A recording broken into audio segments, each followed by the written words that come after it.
Good evening and welcome to Preparing for Life Storms with BexarPrepper. Today is Tuesday, March 5th, 2013, and it's my pleasure to welcome you in tonight. We are on air from 8 to 9 p.m. Central Time, the first and third Tuesday on American Preppers Radio, powered by PrepperBroadcasting.com. We broadcast different hosts 7 days a week, so please check out the host tab for more information on shows and times. You can also listen to all previous shows under the host archive. If you'd like to come on over and join us in the chat room, just go to PrepperBroadcasting.com and click on the Listen and Chat at the top of the page.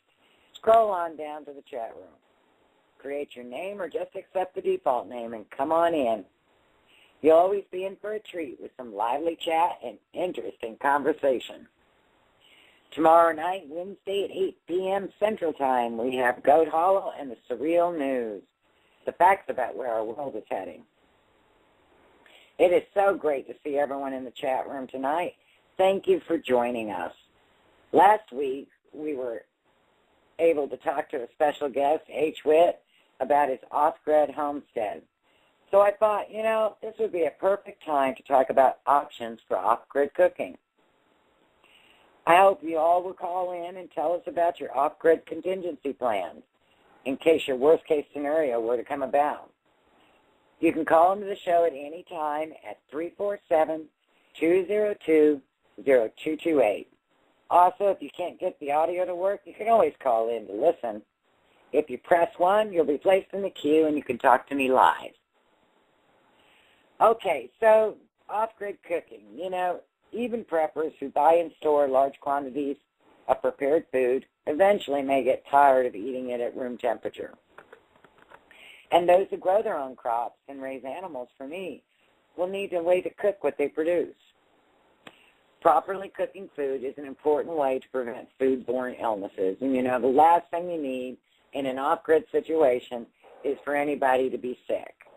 So you should, if at all possible, heat your food to at least 140 degrees to ensure it's safe. Being able to enjoy good tasting, well-prepared, and varied diet is an important factor in maintaining the morale in difficult circumstances. If you don't have good food and food that your palate can tolerate, and if you're anything like me, my food has to be hot. And so having a way to or multiple ways to do off-grid cooking is really important. In order to eat well and stay healthy, you're going to need the means to cook your food. But you're also going to have to learn to cook without using some of the conveniences to which many of us have become accustomed. Without a utility company hookup, your standard gas-fired or electric oven and range is not going to be of much use. And depending on the electricity generating abilities you have, you may have to reconsider your use of your appliances such as microwaves, toaster ovens, frying pans, electric frying pans that is. So instead you'll probably find yourself relying more upon renewable sources of heat, such as wood for cooking. So the first one I want to talk about is wood stoves. A wood cook stove probably is your best option for several reasons. If your property is in or near a wooded area, you've got a reliable, sustainable source of fuel. When cooking with wood as a heat source, you may need to learn different culinary techniques. The surface of a stovetop may not become hot enough to fry foods in a skillet, but it's perfect for simmering and slow cooking. And the oven inside the stove can be used in a fashion similar to a charcoal grill to cook vegetables and meat. In addition to providing a means to cook your food, a wood stove also has the benefit of providing heat for your shelter during the cold months. A typical stove that generates 35,000 BTUs of heat will keep a 2,000 square foot home warm. So remember, the stove needs to be centrally located in the home so that the heat radiates throughout. Man, I'm tongue-tied tonight. Now, I've got a link here about the best wood to burn, because there are some woods that you just don't want to burn in your stove. And so let's talk about some of those woods, or how do you determine which ones are best to burn? Yes, Adam Prepper, wood stoves also help to dehydrate foods, so they come in handy for that. For your wood stove to work properly, you need the right wood in the right amount, and you need to prepare it properly for burning and use good fire building techniques. Now is the time to learn those techniques. Don't wait until you've got to use it and then try to figure out how to get that thing started. And make sure that you've got plenty of matches, because in the beginning, until you get really used to it, you're going to use a lot of lighters or matches or something to get it started. And a lot of, I can't get it off the tip of my tongue, like dryer lint and things like that to help, combustible materials to help get it started. Ideally, you want to use hardwoods. Now, hardwoods are trees that lose their leaves in winter, tend to be hardwoods. And they're more dense wood. They burn hotter. Thank you, kindling, Jim from Texas. They tend to be more dense wood and will burn hotter and longer than trees considered to be evergreen or softwood. There are some exceptions, of course, as in anything. Firewood also tends to burn hotter when it's seasoned at least 6 months to reduce the moisture. You'll be able to tell because it will be darker, and have more cracks in the grain than freshly cut wood. And it will make a hollow sound when you smack it against another piece. You also need to regularly remove ashes from your stove to maintain the proper airflow. So for me, I have the old-timey wood stove, and I plan on using that outdoors in the summer and indoors in the winter. I also have an Army stove that I can use in my mess tent that I have where everyone will be sleeping. Because those things are quite large. They're 54 feet long, and one stove just isn't going to be enough in the winter, even though here in Texas, we get maybe to 10 degrees. Thank goodness we're not like Pet Prepper and in Minnesota, because that would be an interesting proposition to try to keep warm for the winter. Another choice is you can use propane. Parsimon Rose mentions about railroad ties. I was just reading something today that they put a preservative in those railroad ties, and if you burn them in your home, the toxic smells can actually kill you. So be very careful if you're going to be ripping up a railroad to burn in your stove, railroad track. Okay, so propane, like Coleman stove or the oven. And you can cook with gas. A propane-fueled stove is option, although you really would like to cook with that outdoors to prevent possibility of carbon monoxide buildup. A lot of times you can just keep a window halfway open in the same room, and you should get enough airflow to keep you breathing and alive. A large 100-gallon tank hidden in a crawl space or basement can supply you for months, depending on the outside temperature. So that's, I don't know too much about Coleman ovens. I don't have one. So maybe one of our callers will call in and tell us a little bit about that. The other, and probably the most common method I think people are going to be using, is an open fire. Now, there are things that you're going to need if you're going to be using an open fire. You can't, you're not just going to put a ring of rocks and say, okay, I'm cooking on that. You could, but over the long term, that's going to be a little difficult and very stressful when you're trying to cook a meal. You can take your barbecue grate and set it over the rocks, which will give you a great platform. You can also get the tripods that hang, and you can hang your pots or your coffee pot from that, which is really handy to have. I actually have one of those, and I love it. One of the things that we're doing now is we have an old weight bench.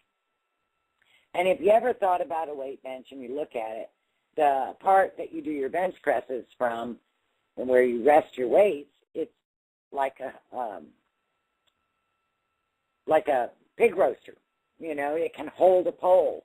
And so what we're doing is we're taking that weight bench and we're going to build a pit and cement those in and have the rod going across. And that way we can hang hooks on it. We can pull the rod off and stick it through a pig or a deer or whatever we happen to have. Probably around here it'll be mostly pigs because we have a lot of wild boars. And that would be a perfect way to roast it up. And so think about things that you currently have. I have a barbecue that doesn't work anymore, but it's a cast iron barbecue base. And so we're going to use that also as an alternative means of cooking. Just because when you're on a large property, you may want to be cooking, you know, your fresh kills in this area and cooking your meals in another area. And you may find that there are certain areas where you congregate, and so you want to have a pit there. So don't just stick with one idea and call it quits, because until you're actually using things on a continual basis, you're not going to really know which way works best for you. And so, you know, have multiple ideas and multiple things that you can cook with. And, you know, even if you're using a Coleman stove, if you run out of fuel, what are you going to do? So you've got to think about that. As for cooking on an open fire, you've got to get you a Dutch oven. It is the best thing in the world to cook on an open fire. You can bake bread, pies, you can cook anything in it, you can fry in it, just about anything. And one of the things that I do in my preps is I have charcoal briquettes. Now, I learned this lesson many years ago. Don't just take your bag of charcoal briquettes and put it in your storage. They will not last. They will deteriorate over time, and usually 3 or 4 years, you're going to have nothing but a bag of dust.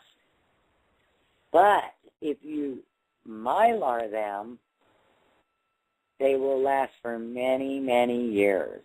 And so I have bags of briquettes mylared, because when you're using a Dutch oven, in order to get the top heat, it's a whole lot easier to put 10 briquettes on the top than to stick a bunch of little pieces of wood, coals that are hot on top. You can do it, but it's much easier to regulate the temperature with the briquette. For most Dutch ovens, I think it is 10 or 12 briquettes on top to cook anything from the top and the bottom at the same time. So like for bread, you would want it even. You want to make it like an oven, so you're going to put the briquettes on top. So get you some bags of briquettes and have them ready for when you have to go off grid. Looks like we have Paula in the queue. Hey, Paula, come on in. Hey, Paula, are you there? Yeah, can you hear me? I can now. Welcome to the show. How are you this evening? I'm doing good. And you? I'm doing much better. So what is it you want to talk about? You know, you were talking about, like, the briquettes. I was doing some research today, and it's saying, well, you know, like the decent kind of briquettes, not the cheapy ones, but they're like, each briquette is like 35 degrees per briquette. So if you have like 10, that equals like 350 degrees. Right. That's a good point. I didn't even think about that. But, yeah, because then you can imitate your oven. Exactly. And, you know, like those bigger potato chip bags that are Mylar, you know, if you save those and put your briquettes instead of using your, you know, the ones that you paid quite a bit of money for, you could, you know, still use like a flat iron to seal those. And even the grease and the oil is probably going to help season them a little bit more because they'll make it burn faster. That is a wonderful idea. I never even thought about that. That would save you money in the long run, and it would allow you to use a smaller amount open to the air at one time. Right. And, like you were saying, for outside, because, inside you can't really use, charcoal or anything like that, or even the propane. I was reading on the Coleman stove that says not safe to use inside. But if you made like some kind of shelter or lean-to that, in the wintertime, if you had to cook outside, you could still do it, but be out of the elements. That's a good idea. Because I got like a firebox stove and a rocket stove, different ways to cook in, like like the Hibachi grill, those little ones that don't take as much fuel. Right. Yeah, so, then just be limited to it. Now, Paula, don't you have an oven for your Coleman? Yes. Yeah, folding. How does that work? Oven. It's just, it's a Coleman oven. It just folds out. You just snap it together, and you can put it on. You could actually probably put it on top of a charcoal grill. I mean, you just don't want the flames, shooting up. And you just put it right, on a grate above the coals and get it up to the temperature you want. Because I used it last summer. And what did you think of it? I mean, let's do a review here for everybody that's thinking about buying one. What did you think of it? Was it a worthwhile investment? Yes, but, like I said, I was doing some research like off-grid cooking, and I seen a video on making your own oven. They use a cardboard box, and they line the inside and the outside with aluminum foil, and then they put like a grate on top of 4 soda cans and put like 10 charcoal briquettes underneath, like a cooking pan or a cookie sheet or something, and then just cover that up, just the box just to cook it. And they had like little handles where some air circulation could get, and you could stick a thermometer on the top, like one of the meat ones, just poke a hole through it and put that on top, and you kind of see what the temperature is inside. Oh, that's good. That's and it's good to know that we can make our own. Also, don't you have a rocket stove? Oh yeah, I've used that quite a few times. Why don't you tell us about the rocket stove? Because I don't have one, and I haven't paid any attention to the rocket stove. But I hear everybody saying, "Oh, rocket stoves are amazing," and in my mind, I just see this little tiny burner that you got to float a pan on top. Well, the one I have is Stove Tech, and it's commercially built, and it's like lined with ceramic. I believe it's cast iron on the. I'm using my fingers to show you, like you can see, is like cast iron on the outside, and inside it has, I want to say like ceramic brick, for the insulation, and then there's like a chimney inside, and then you feed it. You put like wood, or some of them have a 2-door. You can put charcoal. I put charcoal on my single door, and it's worked just fine. And it's less, I've cooked chicken fried steak on it, all kinds of stuff. How big is it normally? How round is this rocket stove?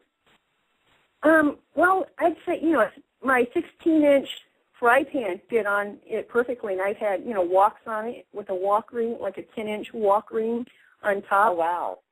When I've done stir fries with it. Oh, that is cool. Okay, and so are they reasonably priced? Yeah, they are, and they're well built. And you can get other things on it where you can put a water purification thing on top of it and purify your water that way. Jim in Texas in the chat room says it's about the size of a 5-gallon bucket. About, maybe a little less. Maybe a little less. But I'm going to have to go look at those. They're worth the money to me. I mean, they're heavy duty. I mean, they're heavy. You're not going to, if you're going camping or something like that, you take it, and walk it to your campsite and somebody would stay there with it. And, I'd be the one they could leave behind to cook for everybody. Everybody else can go hunting and fishing. I just stay there. Is it heavy to carry? Well, I can carry it. It's, I don't know how much it weighs. I can't remember. But it's, not lightweight because it's made of cast iron. I mean, it's, got like, I want to say brick almost, like ceramic that they use to cook. And like in Mexico, they have those ovens that are made of, can't think of the word for it. But like I said, they're well built and they're well insulated. But you can touch the sides when it's going, even when it's like, at its hottest, and the sides are cool to the touch because it's so well insulated. Not bad. And I take it burns fuel rather slowly. Yeah. And, you just like maybe 3 just twigs basically to get it started, and then you get a couple of, branches or even kindling really, or, little planks of wood you put in there, and you got to feed it. You got to keep, making sure it gets in there because it's not going to feed itself. But, you're standing there cooking anyway. You're not going to walk away from an open fire no matter what. But well, I like awesome. it. I would recommend it. I think DB says it weighs about 24 pounds. Yeah, that sounds right. Okay, that's out for me to carry. I had to pump my limit, or I'll be back on my back in bed with my back out again. That's when you get a little wagon and you put it in there. I'd have to. Oh, you're strong there. You set your mind to you'll do anything. I'd make my son carry it. Yeah, that's right. A great idea. Well, is there anything else that you want to share with us tonight? Nope, that's it. I'm going to join the chat room and listen to everybody else that calls in and see what their ideas are. Thanks, Paula, so much for filling us in on the rocket stove and the Coleman oven. I appreciate it. You have a wonderful evening. All right. All right, bye-bye. Okay, it looks like we have Pet Prepper in queue. Hey, Pet, come on in. Looks like my girls are calling in tonight. People are probably so sick of hearing both me and Paula call in every time. No, we love hearing from you guys. You guys always give us some great information. So what is it you'd like to talk about tonight? Well, I just want to bring up the Wonder Box. It's another really great method of cooking off-grid if you have limited fuel sources. And some other names for the Wonder Box that are really similar are the hay box or straw box, fireless cooker, insulation cooker, or retained heat cooker. And a lot of people have done it in like coolers, and that was talked about in the chat a little bit ago. And the girls were here, Paula and Prepper Chicky, in July, and we made one. And I've been using it ever since, and I absolutely love it. Oh, wow. I didn't have much luck with it, but I don't think I followed the directions properly when I tried it. Well, yeah, you just have to practice with it, and now's a good time to practice. And all you basically have to do is get your meal boiling, like if it's a soup or a stew, with a lot of liquid, and put the kettle in the Wonder Box and let it cook for the appropriate amount of time. And even after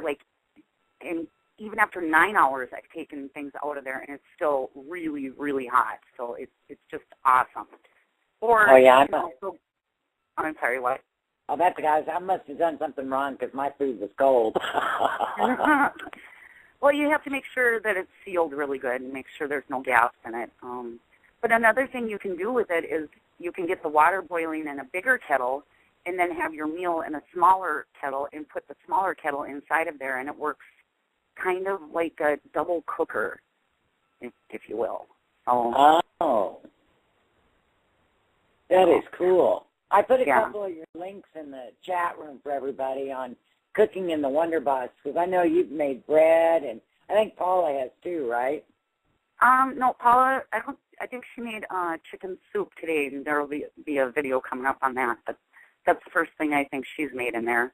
But I actually have a dear friend who lives really close by, and she's starting to make Wonder Boxes and sell them, and she's an amazing seamstress. And she's in the chat tonight. I think she's idle right now, but oh my gosh, yeah, because that's a lot of work to figure it out, and I would love for somebody to be making them so I didn't have to worry about it. Yeah.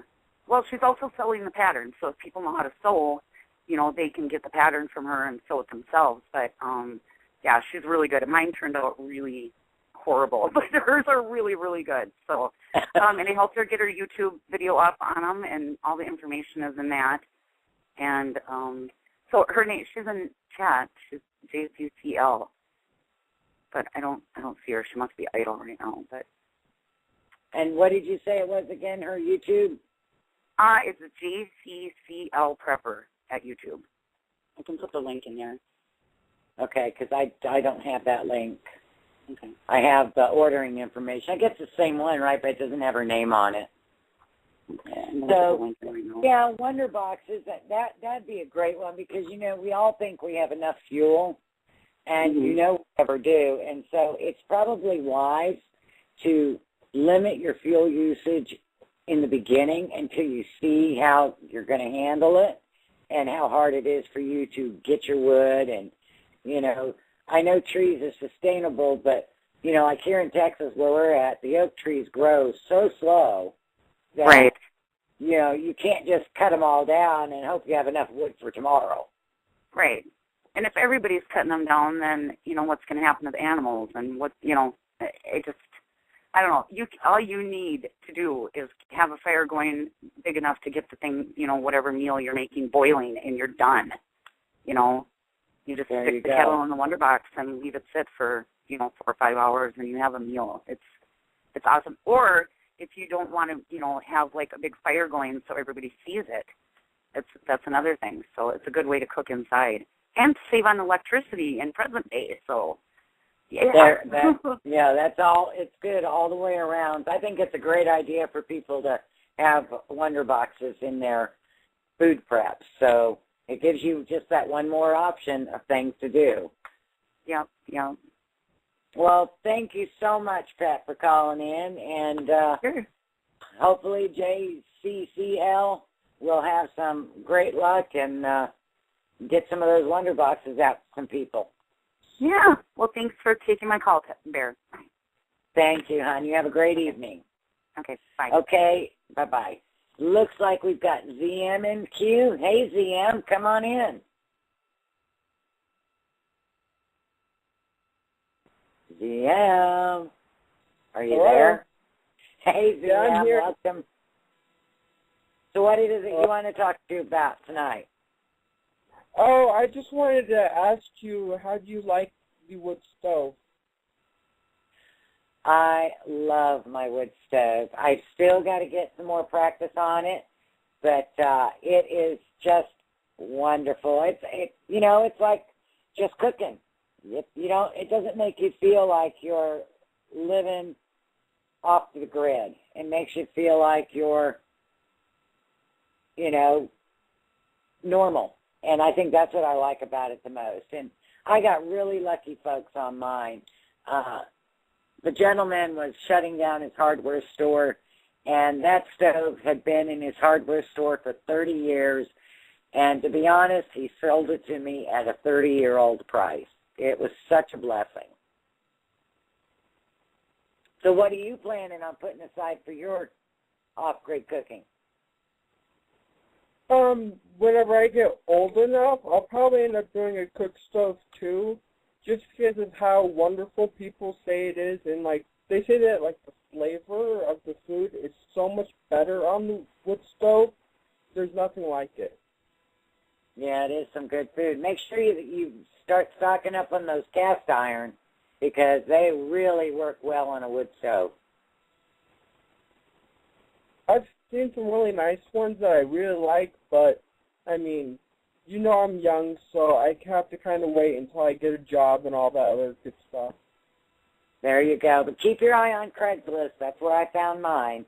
You can find some really lucky deals. Now, whenever you guys are also talking about, the wood stoves and stuff like that, wouldn't it be nicer to have, coal and stuff like that using it inside to cook the wood stove, considering how much more heat it brings out in such a littler package, and since it lasts longer, apparently? Well, yeah, if you can get coal, that would be awesome to do. Now, my wood stove has a really small fire pit. I think most of them do. And so it really doesn't put off too much heat in that sense. Now, if you were going to go with an M1630, I think is what I have. I'm not quite sure. They have a much bigger fire pit area, and they can crank out some heat. One of those stoves is supposed to heat the entire 54 by 48 mess tent that I have. and do it quite well. So, you know, you just got to kind of figure out what you're planning on doing it. My off-grid cabin is only going to be 20 by 24, and so heating it with my wood stove is probably going to be plenty. But it is a great thing to keep in mind. If you can get coal will also store pretty easy, again, in Mylar, if you don't want it to deteriorate. I was also just thinking to be able to, like, condense your wood into something like that, so this way you use less wood in more amounts of time in a hotter situation to keep you warm without cutting down a whole forest every year. Well, that sounds like, what you're talking about sounds like wood pellets. And I think BexarPrepper uses wood pellets in Minnesota in order to heat her home. So that is a great option if you can get them. Well, okay. Thank you, ZM, for calling in. Appreciate your questions and your information. Thank you for sharing with us. All right. Thank you. All right. Bye-bye. Okay, Bye. So let's talk about some other options here. One of my most favorite options is the solar oven. Then again, I'm here in Texas. We have sun all the time. You know, I mean, I just finally finished my garden, a month ago, and I'm gardening again. So, but a solar oven is great if you're in a sunny location. The drawback is that you must plan your meals and prep them early in the morning because you're going to need time to cook what you need to cook. It's very easy to make a solar oven. You can purchase a solar oven. I have the solar oven with the floating tray in it. And, you know, it really makes your area a lot smaller, but what's nice is you can take that floating tray out and you can just put a grate in the bottom and use it that way. And so that's a great option. It cooks really well. It dehydrates wonderfully. You got to watch it because it'll cook it as it's dehydrating if you don't keep that lid cracked open to reduce the heat and let the moisture out. But then again, like everything else, it's a learning process. So you need to be practicing with these things now so that you can learn how to work with it. Another one that you can do is denatured alcohol. I had one of those soda can stoves that I made in Y2K, and I made it for my bug-out bag. It's the old model where you just take the two bottoms, a top and a bottom, I think it is, or two bottoms. I can't remember. I think it was two bottoms. And you put the those same pellets that you put in the Wonder Box in it. And you can pour your alcohol in there, and it'll absorb into vermiculite, is what it is, or perlite, and it'll absorb it. And then you can just put it in a Ziploc, and the fluid will stay in there. And I really loved mine. It works really well. It boils water beautifully. And it's, you know, probably 1.5 inches by the roundness of a can. So those are great stoves. But, again, you have to have denatured alcohol or something like that in order to burn it. Looks like we have Lady H in the queue, but first, let me take a quick break so we can hear from our sponsors. Tonight's broadcast brought to you in part by Joe and Amy Alton, authors of the #1 Amazon bestseller, The Doom and Bloom Survival Medicine Handbook. See their articles in Backwoods Homes, Survivalist, Self-Reliance Illustrated, and Survival Quarterly magazines. Visit Joe and Amy's website at www.doomandbloom.net. Hey, I'm Frank Bates. I just created a free video at survivewithsolar.com that exposes the electricity monopolies and the government for what they really are, incompetent, lying crooks that are counting on your fear to keep your power bills criminally high. My video at survivewithsolar.com exposes the truth and shows you the secret of how I beat them and how you can beat them too. Go to survivewithsolar.com and discover one weird trick to slash your power bill and protect your home before they make me shut it down. Again, that's survivewithsolar.com.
Welcome back to Preparing for Life Storms with BexarPrepper. If you'd like to call into the show, the phone number is 347-202-0228.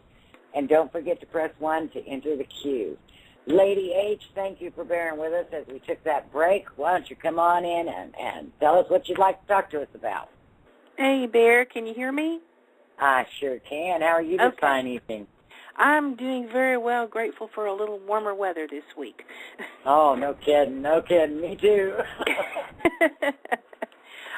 First of all, I just want to let you know that your YouTube channel, Mrs. Wolfie's, and Propane are my 3 favorites. I check them every day just in case you got something new. Oh, thank you. And I learned great so company. Much. I just had a little kind of an anecdote. When I was a kid, I'm 54 now, but when I was a kid, we went every year to visit my Aunt Pauline. This was my grandmother's baby sister. She was closer to my mother's age than my grandmother's age. And she had a wood-burning stove in her kitchen. Nice. She also had an electric stove, but she couldn't make anything on it except coffee because she would burn it. But she could cook anything on that wood stove. And because she was in Virginia, hills of Virginia, she used coal. They had a coal shed out back, about the size of a small little, metal shed like most people used. And she'd get it filled up about once a year, and that would last her all year. Oh, and I was never, given the opportunity to try to learn how to cook on one. Mom didn't want me anywhere near it, but it fascinated me to see her cook anything and everything on there. Oh, I know. It's all a matter of just learning how to deal with it. And Misty Shooter has some great videos on cooking on a wood stove because that's how she cooks for her family. Oh, wow. Yeah, but she heated half of her house with this, too, so it was pretty cool. I always enjoyed that. Too bad that you didn't realize then what you know now. And I know. There's a lot of things. There's a lot of things I wished I'd known then. I know. I'd have paid a lot more attention, asked a lot more questions. I was just going to say that. That was exactly it. Ask more questions and learn the little nuances. Yeah. Well, my personal plans at this point, I've got a stash of the charcoal briquettes. I catch them whenever they're on sale. I'm glad that you told us about putting them in the Mylar because I had no idea. So I'm going to be doing that. And got a lot of trees around here. And I've got a little fire pit outside so I can cook outside over that if I want to. But I would like to get one of those EcoZoom rocket stoves. They're a rocket stove. EcoZoom stove, whatever the heck they are. They're not too bad. They're like $129, and you can cook darn near any, use any kind of fuel that you want pretty much in them. From briquettes to twigs to whatever. And that's kind of in my plans. It's probably going to have to be a couple of months before I save up enough money for it, but I've heard nothing but good things about those. And they seem to be very, very well built. Well, that's good to know. We've had a lot of positive responses on that tonight, so if people are looking to invest in something, that would be a good choice. I think so. I like the idea of the solar ovens, because you're not really using any fuel, so to speak, except what the sun provides. But, if you're hungry and it's going to take 5 hours to cook, I don't think I'm going to be patient enough for that. There you go. Well, Lady H, thank you so much for calling in and offering your advice and your knowledge. I appreciate it tremendously. Well, thank you, Bear, and you guys have a great evening. You too. Bye-bye. Bye-bye. Okay, looks like we've got Macy in the queue. Hey, Macy, Come on in. Hey, Ladybug. How y'all doing tonight? Doing great. How are you? Sound We got the snowstorm from hell. I'm so sorry. I'm in southern Indiana, right down from Louisville, Kentucky, and I swear, my goodness, it's the snowstorm from hell. But that's Oh, okay. I'm We sorry. only get one good one a year. But, no, the reason I was calling in is, a lot of people don't think this way, but I have to. Anybody who's ever been on my webpage knows that I'm in a wheelchair. And I can't bug out. So my husband has a really bad heart, so we know we're going to have to bug in. And what we're going to do is we've been looking for wood stoves, that are going to be going on sale because, it's getting ready to be spring. Right. And a lot of places are going to be putting their stuff on sale. And if you keep your eyes open and your ears, you might be able to find a pretty good deal. I would agree with that. Yeah, you just and gotta I think time that it right. if people think, that way, just, keep your eyes open, keep your, on your sale ads and stuff like that you get in the mail. You might want to do that just for even for no other reason than just to have one. We're not going to put it in unless we need it. You know what I'm saying? Right. But my husband's from down in the hills of Kentucky, and my family's from Tennessee, and I learned how to cook on wood stove as a child. So I know how you can make the best chili you've ever put in your mouth on a wood stove. Personally, that's what I think. But I just wanting to maybe pass that along to everybody to start looking for the deals because they're going to start happening. Okay, well, that's wonderful, and that's a great reminder for everybody. And with income tax coming in, now it's the perfect time to invest in it. Exactly. And you know what? It's not an investment that you're going to have to tell yourself, oh, my goodness, why am I doing this? It's an investment in your home. And anytime you do that, you're taking a step up, not a step down. Absolutely. And we don't know what times are getting ready to happen. The government just got through buying a few $1 million worth of assault trucks. They're saying they're going to be giving out, what was that? So they can, something they can do citations. Oh, yeah, they can give you citations and stuff like that. And and it's war. It's exactly what it does. I mean, they're for if you go over bombs and stuff. Right. And we did all that on the one of the postings that we have, and they're buying them. So right now, I think that the prepping community needs to prep just for themselves, because I don't think anything good is going to come out of that. Oh, I would agree with you. And thank you so much for calling in tonight. Well, listen, BexarPrepper, honey, you know how much I think of you guys, and I will talk at you all later. Thank you. Have a great evening. God bless. Bye. God bless you. Bye-bye.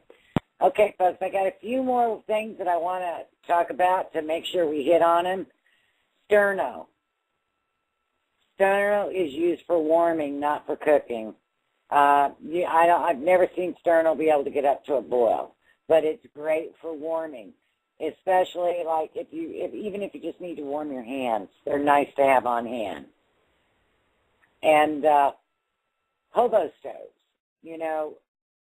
back in the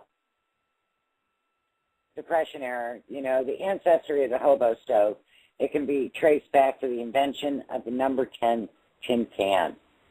The device became prominent during America's Great Depression, an economic tragedy that thrust a great many people into unfamiliar role of vagabonds, making them take advantage of whatever resources appeared.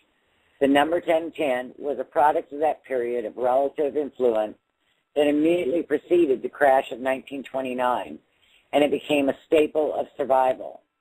The tin was used as a stove, water carrier, serving dish, suitcase, and soul-eating container for an enormous migrating society. As such, it became one of America's most cherished resources. I'm going to drop a link here into the chat room where you can learn how to make a hobo stove. I would recommend that every single one of you put that in your preps.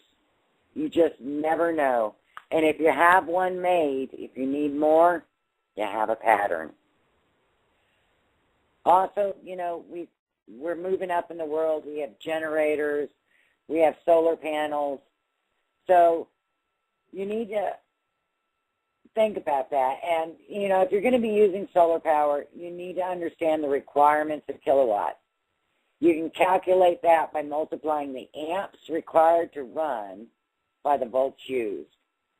So, for example, if your stove takes 30 amps and it's 110 volts, it equals 3,300 kilowatts. But don't stop there. You have a surge of power when you turn it on, so add another 5%. And that'll give you a total of 3,465. So when you're looking at generators and solar panels, you need to keep that in mind for what you want to run. You know, a clock will run you 36 kilowatt hours, where a clock radio is only 44. But if you're looking at a radio, it's 73. So find out what things you have are and figure it out. Like my generator, I can run my range on it. I can run my television, my computer, my portable heater. I can run my refrigerator on it. But you've got to decide how much you want to invest in it. You know, even to just run the electric frying pan is 800 kilowatts, or 1,800 kilowatts, excuse me. So think about your water heater is 2,200 kilowatts. A water pump for your deep well is 730. And all of that adds up. And, you know, you can learn to stagger and reduce that quantity of what you actually need. It looks like we have HWhit in the queue. Hey, HWhit, how are you this evening? Hey there, young lady. How you doing tonight? I'm doing great. Thank you so much for calling in. I know that you've got your off-grid cooking going. Oh, well, right now I just use pretty much my Weber grill for cooking. I much prefer cooking on a grill than on my stove, because the only thing I don't like cooking on my grill is rice, because it's a hard time holding it on those grates. But you know, it keeps falling through. But either a Weber grill or an open fire, you know, that's what I prefer. And, okay. Yeah, so now all those are outside, so you're going to be doing all your cooking outside? Well, I'm going to have a gas stove on the inside of my cabin. Oh, that's right. Yeah, but I'll probably be doing most of my cooking outside. You know, I'm hopefully going to be building an outside kitchen, you know, fairly close to the cabin, you know, soon, probably this coming spring sometime, and you know, and then put hopefully a cob oven in there, you know, and maybe a wood stove. I kind of doubt the wood stove though, but because those things are getting pretty expensive unless you find a steel like you did. What's a cob oven? It's it's kind of like a rocket stove type thing, but I'll put a link up here in the chat room here for you. Do you burn corn cobs in it? No, it's built out of cob, which is clay, sand, and straw. Oh. And it's an outdoor oven type thing, but this cob oven isn't as messy and it doesn't use as much wood as a regular cob oven. And you know, it's a nice little deal. So well, I just put good. I put the link in the chat there for people. Oh, great. And you know, and it should last forever too. Yeah. Once it's done. That is awesome. And like I said before on last week's show, we're looking forward to seeing updates on how it's all going and watching you cook on your stoves when you get your outdoor kitchen in. Oh yeah, I'll be doing updates and stuff, and well, as soon as I get this learning curve for this here camera thingamajigger figured out, you know, I'm still not as smart as my camera.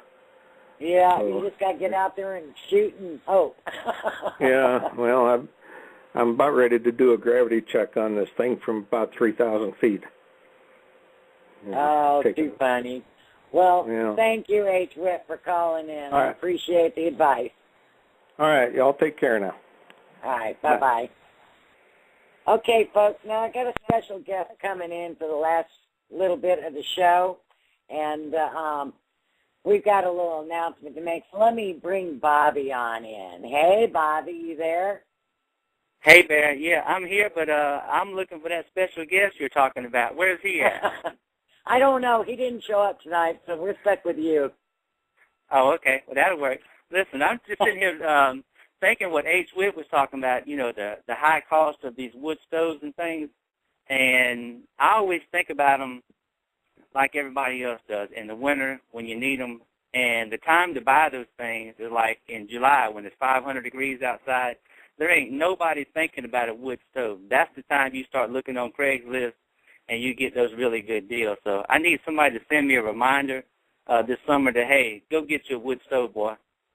Well, you're right about that. And, usually what happens is someone bought a wood stove or was given a wood stove for Christmas, and it sat in the garage for 6 months, and they're like, the wife says, clean out the garage.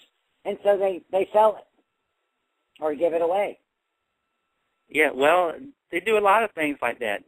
Same thing with greenhouse frames. When people want to build a greenhouse, I tell them, look on Craigslist, just be patient. Sooner or later, somebody will want to unload one. You don't have to go out there and pay full price for it. Just be patient and you got to remember to check it, though. And that's what I do. I forget to look on Craigslist for the wood stoves, and it just never crosses my mind until we get into the fall, and then I'm starting about, think about heating the greenhouse and everything. And I said, well, maybe I'll look at the wood stove again. And then I start looking, and there's like, a zillion of them out there, and the prices are just ridiculous. So hopefully this summer I can find me a wood stove. It sure would be nice. Oh, that would be great. Well, I'm sure people are curious why you're in here, and I don't know if anyone noticed when I did my intro today, I said I was only going to be on the first and third Tuesday of the month. And it's not because I don't love you guys, but it is a lot of work to do a show every week.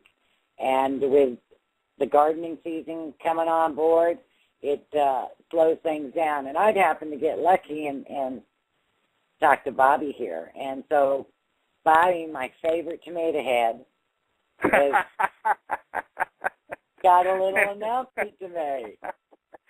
And yeah, don't you dare call me a mature woman. Yeah, no. I won't say that. No, I think we're all very mature right now. I get more mature by the day. But yeah, I'm gonna do the second and fourth Tuesday of each month. Charlie in the box, he's taking the Friday night slot, which I think will work out great for him. And Tuesday is probably a lot better for me to be able to do this in the middle of the week, and then by Friday night when everybody is so busy, I won't have to be thinking about it. I'll go ahead and get my weekend stuff going and whatever else I've got to do around here. And I don't have to, plan up to Friday night and be in there to get the show done. Like you said, it is a lot of work. And I don't know about you, but after each show, it's almost like, I made it through. And then, it is. It's not easy. I mean, you make it sound so relaxing. Yours is just so smooth and everything, and I'm still trying to get to that point. And it's been almost a month now since I did my last one. So I imagine the next time, March, 12th, next Tuesday, I'll probably have a couple of butterflies and we start this thing all over again. I know, but you're going to do great. You don't realize how good you are on the radio, Bobby. And why don't you tell us what your next show is going to be about so we can give them a little heads up. Yeah, I got a really good show for next week. I mean, people right now, you look at what's going on with Walmart, you've heard about having trouble stocking the shelves and all the other things going around in the country with the government and the military. And it just seems like every day it gets closer and closer and closer, and you need to be able to get to the point where you're not dependent on anybody else out there and get as self-sufficient as you can And something else you need to consider, my situation right now with my gardens, it is pouring rain, looking for snow tomorrow. The gardens are already soaking wet before this ever started. I'm probably not even going to get my spring garden in. And if you're somebody who was counting on that spring garden to can and put stuff up in your storage area, to make it through the rest of the year, what do? One of the things you can do, if you have a greenhouse, you grow inside and you don't worry so much about it. That's one of the big advantages I have. I don't worry too much about what the weather's doing outside. I can plant a whole bunch of stuff inside and keep on going. If I miss the spring crop, no big deal outside. I just keep it going up under the plastic. And I got a guy next week. He's up in Connecticut. His name is Rob. Most of the people on YouTube might know him. His YouTube channel is Web for Deb. And he's got a huge geodesic dome greenhouse that he's got a aquaponics setup in there, which I think is really cool because he doesn't have to worry about buying fertilizer. All he has to do is just feed the fish. He's running it off-grid. All the power is coming from solar. It supplies the thing. And he heats it with what y'all were talking about earlier, a rocket mass heater. That's what he heats this greenhouse with. He's got the lines actually run, air duct lines run under the ground to take the heat from the stove and put it into the soil, and then let that slowly come back up overnight while it to heat the greenhouse. If you want to see a killer rocket stove setup or a guy who really knows how they work and just off the chart, look up Web for Deb. This guy, Rob, he is extremely brilliant when it comes to this stuff. Just amazing what he's been able to do, taking something so simple. And he actually had it set up with an auto feeder where he could load a bag of wood pellets in it, and it would slowly feed itself, I think like 3 or 4 hours or something like that. And you wouldn't have to stand there. That's one of the big drawbacks to a rocket stove sometimes is you have such a limited space to put fuel in there, and it goes through it pretty quick, and you have to keep going back and, putting fuel in there. He had this thing set up where it was auto-feeding, and it was just amazing. Now, he's got some engineering and technical skills that just, like, way up there as far as, where I'm at. So I think it'll be a pretty good show, and just to be able to talk to him, I talked to him some last night, and some of the things that he was doing up there, I wish I could do it, but not yet. Give it time, right, Bobby? Give it time. He's, like I said, he's got some skills. I would like to get to the point where I could do the aquaponic stuff. I'm working on my IBC things right now to try to get those set up and then try to get some fish in there. But it's a slow process, and there's a learning curve that you have to go through. It takes time to get this stuff going. So to be able to talk to him about it and try to maybe cut out some of my mistakes, I think will help me quite a bit. And I'm sure it'll help a lot of other people. Many people out there are very much interested in the rocket mass heaters, and you can ask him pretty much anything about it. He'd be able to answer the question. Well, that sounds like a wonderful show. And also, folks, we wanted to let you know that the 5th Tuesday of the month will be Bobby and I both. We've agreed to go ahead and share that day. So you'll have us both on air, and you can just fire away questions, or we'll come up with a topic for it. Well, Bobby, what are we going? What are we going to call that show? Mater and Tater? I think that's a great name for the show. Mater and Tater. That'll work for me. Mater and Tater together. Yeah, sounds great, Bobby. Hey, welcome to Tuesday nights, and you have a wonderful evening, and we'll see you next week. You too, Bear. I'll see you. Good night. Good night. Okay, folks, so tonight I'm going to share a quote by Peter Senge. Sharing knowledge is not about giving people something or getting something from them. That is only valid for information sharing. Sharing knowledge occurs when people are genuinely interested in helping one another develop new capacities for action. It's about creating learning processes, and that's what we try to do here on air. I will see you Tuesday, March 19th at 8 p.m. Central Time, when we'll be talking about how to set your focus as a new prepper to hit the path running. As seasoned preppers, sometimes we forget just how we felt when we woke up. With all the new preppers that are awakening, I'd like to take a step back in time to guide those around us and give them knowledge. Think back to when you first felt the tugging of something in the back of your mind, leading you to do more research, and eventually coming to the conclusion that you must become a prepper. It may have been as blunt as a Hurricane Sandy event, or possibly it was just little things here and there that eventually and gradually led you to where you're at today. Regardless of the journey, I believe it to be important to remember your roots, and by doing so, you will be more armed to help other people to come into the light of what is going on in the world around us and help them to get more prepared. Remember how little good you were able to accomplish in the heat of the battle? Why is calm, thoughtful prepping a better way to go than the fill the shelves up fast mentality? What did you do to calm the nerves as you worried time was running out? For now, you can find more from me on YouTube and on Facebook.